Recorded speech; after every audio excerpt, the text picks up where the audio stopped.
Hello, this is Matthew Robert Payne. This is a parable of feast invitations. It's found in Luke chapter 14, verse 12 to 14. And then Jesus said to him who invited him, "When you have a dinner or supper, do not ask your friends or your brothers or relatives, nor rich neighbours, lest they also invite you back and you are repaid. But when you give a feast, invite the poor, the maimed, the lame, the blind, and you will be blessed, because they cannot repay you, for you shall be repaid at the resurrection of the just." Okay.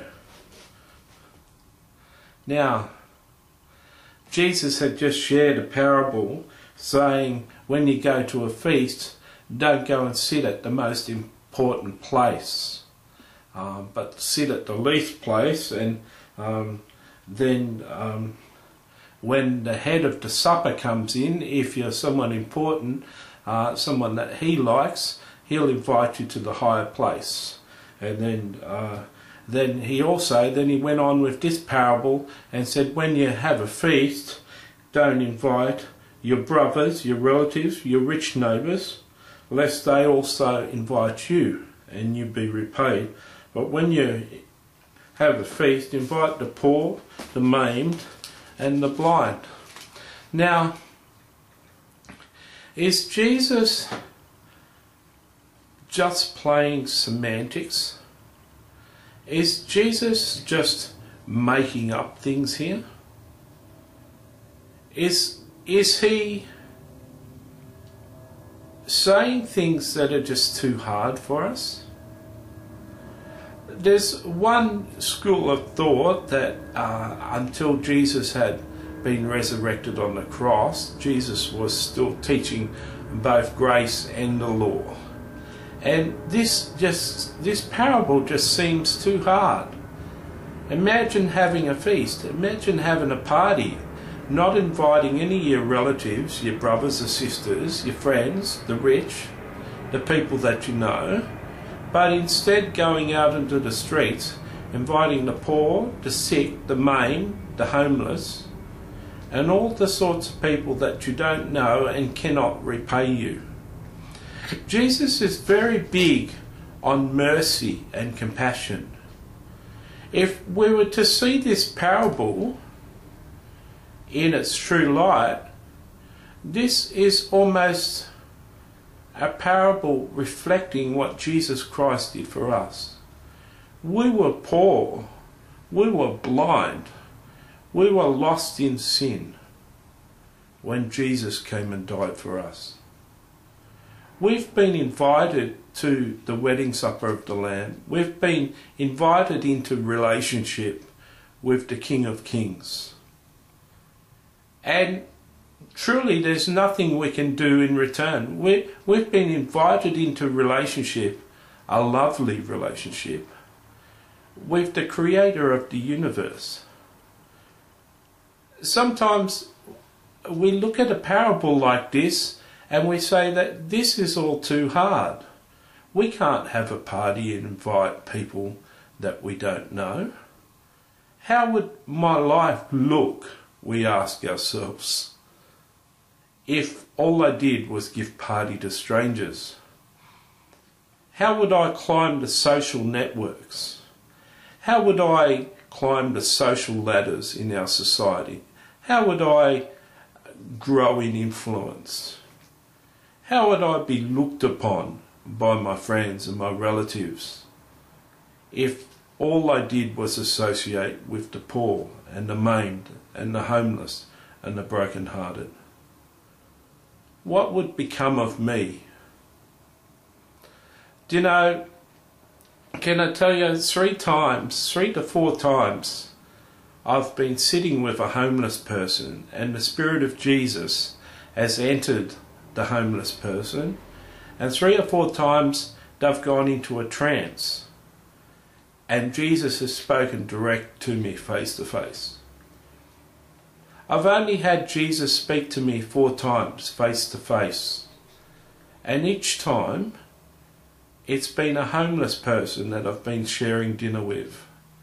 that has gone into this trance and I've had a conversation with Jesus.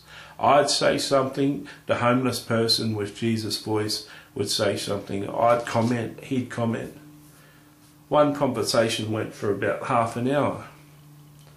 They were memorable moments. People say all the time, would you like to meet Jesus on earth? I'd love to meet Jesus on earth. And every time I've met Jesus on earth, it's been through a homeless person. And each time it's been through a homeless person I've been feeding. I've been sitting down with. I've mixed in churches. I've been in churches for many years. I've been in churches for many years. I've never had anyone speak for 10 minutes and it be Jesus. I've never had a Christian speak to me for 10 minutes and it's been Jesus speaking.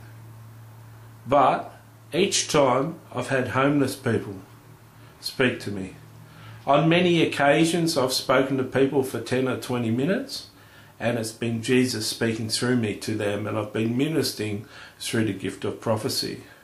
Sometimes in these occasions I just let Jesus come right into me and it's like he fully possesses my body, and I just talk and I just hear the words coming out of my mouth, but I don't form the words in my mind. My experience with homeless people has been tremendous when it comes to fellowshipping with Jesus. Why is it so hard for us to look at this? Imagine having a party.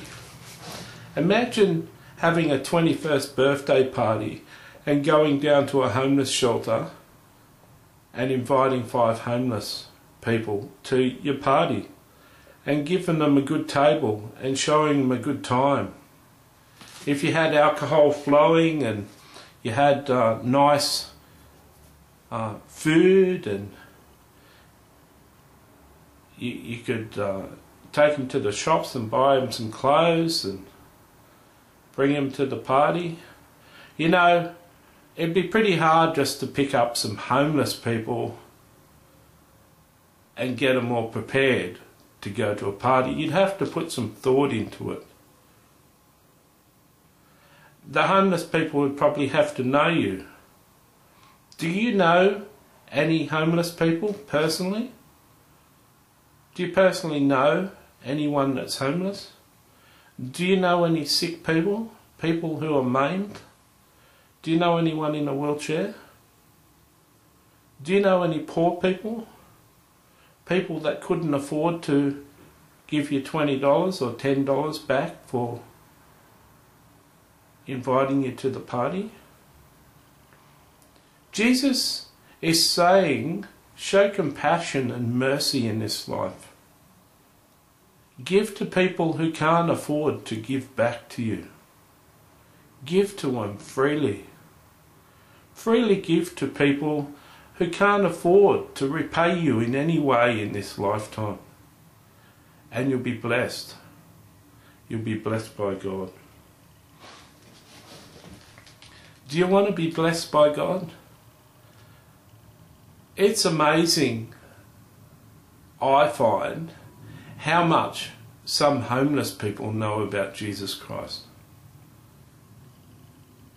It's amazing to find sometimes how passionate some of these people that are hard up are about Jesus Christ and the Jesus I love. It's amazing. Few times in my life has someone come up and given me money that I didn't know. One of the only times I've been given money by someone I didn't know too well was by a homeless person when he gave me $50. The homeless people can hear God. The poor can hear God.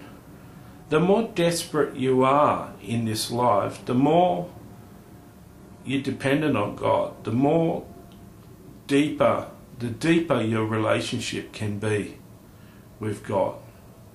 When you've got a house and nice clothes and nice friends, nice relatives, and you've got money, you haven't got much of a need for a deep and abiding relationship with Jesus Christ. When Jesus isn't needed for you to get through a week, often Jesus isn't the central focus of your life. But around the poor and the maimed, and the homeless and the desperate, they've got more of a life that is needful of someone like Jesus. I encourage you, this isn't just a parable just to listen to and then say that was a nice parable. You can find homeless people at a soup kitchen. You can find homeless people through the Salvation Army. You can find poor people through the Salvation Army. There's poor people in your church. There's a single mother in your church that does it tough. There's people in your church who have too much of the week left, too much of a fortnight left, too much time between paychecks to the next paycheck.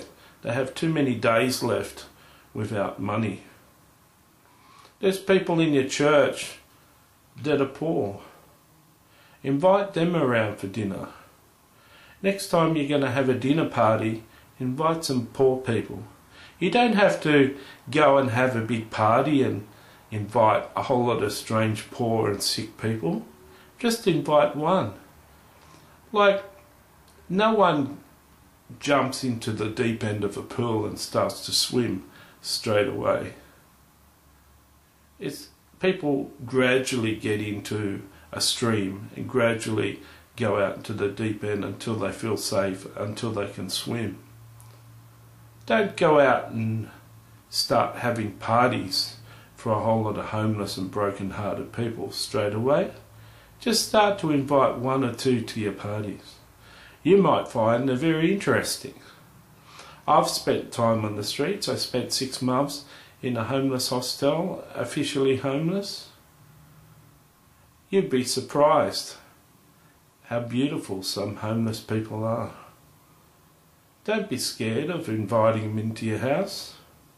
Don't be scared of loving the poor. You can't be infected by a homeless person. Homeless person isn't going to infect you with the spirit of homelessness. A poor person isn't going to rub off on you. You're not going to lose your prosperity by having a poor person in your house. Go on, I encourage you. Take Jesus at his word. Have a challenge. Bring some challenge into your life. Reach out with mercy and compassion and touch the broken-hearted today.